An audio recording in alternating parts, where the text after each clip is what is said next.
I got into the comedy scene a little late in life.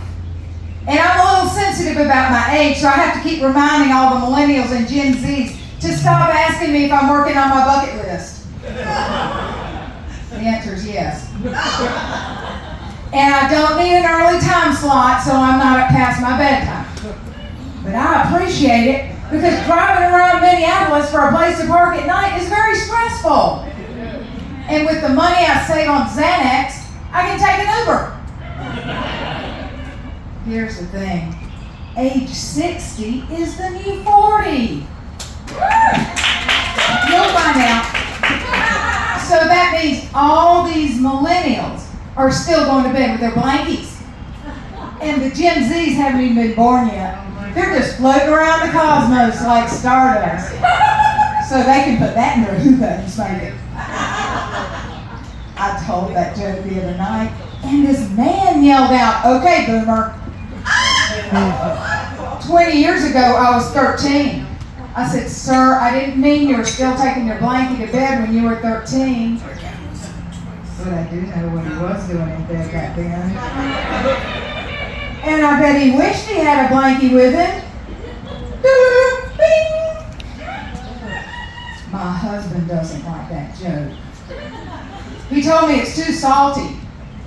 I told him he's a wet blankie.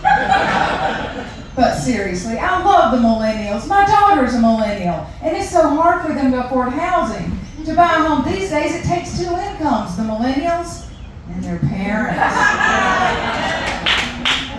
It's okay. My husband and I just observed our 40th wedding anniversary. Thank you. To celebrate, we went to Niagara Falls. I did that joke at a retirement home, and one of the ladies there was a little hard of hearing. She said the view was awe-inspiring. I agree. I told her I hadn't seen a sight like that since 1983. People think the longer a married couple's been together, the longer they've gone without having sex. But that's not true for us. The longest I've ever gone was for 3 months when I hurt my hand. It was a repetitive motion injury, y'all. Gosh, but it's fine now, see? Hey! What? Stop that. I can't take you anywhere. I've only been doing this now for about 3 years, and I'm finding out that comedy is harder for women of a certain age. Yeah, they don't come right out and say I'm too old. They tell me I'm too new. But I think that's a good thing, because then I can say, no problem, just give me a month and I'll be 65. At age 81, Martha Stewart made the cover of the Sports Illustrated swimsuit edition. Yeah, she's going to outlive the magazine. Have y'all heard she's back in prison again? Mm-hmm. As a pin-up girl. Yeah, slay queen. Woo! Y'all want to meet Martha Stewart? I love that. Okay, well, she's in town to tell us what we need to plant in our gardens right now. Hold on, I'll get her for you. Martha? Hello. I just have one word for you. Herbs. Everyone should be planting their herb garden now so that by mid-June you'll have fresh herbs throughout the summer. People give me a hard time for saying herb garden, but they don't know it's an alternate pronunciation.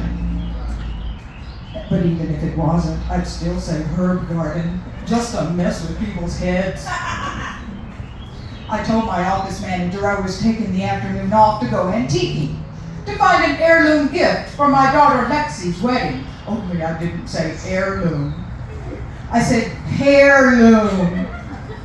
You should have seen her face when I walked back in the office with a blonde Brazilian white girl weave. Lexi didn't care for it, but Snoop Dogg said it was really dope. Oh, I got a new white Chow Chow puppy named Dover. He's so cute. People say, don't you mean Rover? I say, no, that's too common. I named him after my favorite shade of white from Sherwin-Williams. You can paint your walls in any of their warm tones or their cool tones. And if you use Dover white in their semi-gloss for your trim, your room will look fabulous. Speaking of shades of white, Julie Tuggle could use a bottle of my tinted sunscreen to give herself a little more color. But don't tell her I said that. Oh, here she comes now. Julie! Thank you, Martha. Oh, I just love her. And I just hate people who make assumptions about me. The other night, this guy introduced me to the audience as the grandmother. He didn't know if I was a grandmother or not. I am.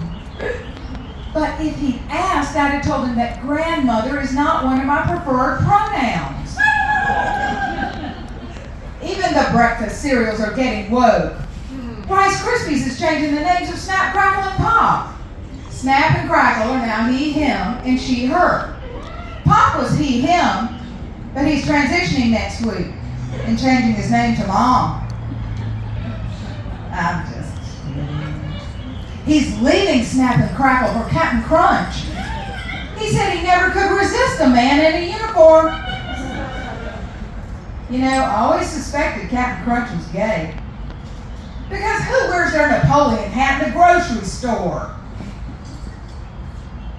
Oh, it's Pride Month, and last year to celebrate, Target introduced a new bathing suit for women that's tuck-friendly. Tuck-friendly means there's extra room in the crotch area to hold her junk.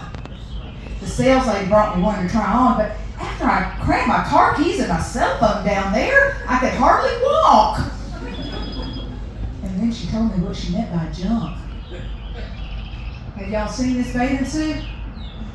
It's a woman's one piece that expands downstairs to cover the bulge. But you still see the bulge, and your customers are mad as hell about it. Target started the second battle of the bulge. I say we call a truce. Because being a woman isn't about what's down there. It's about what's up here. It's about the brain, not the bulge. If you want to pass as a female, wrap a skirt around it. And don't walk over the subway grates. Whee! And here's a tip for Target.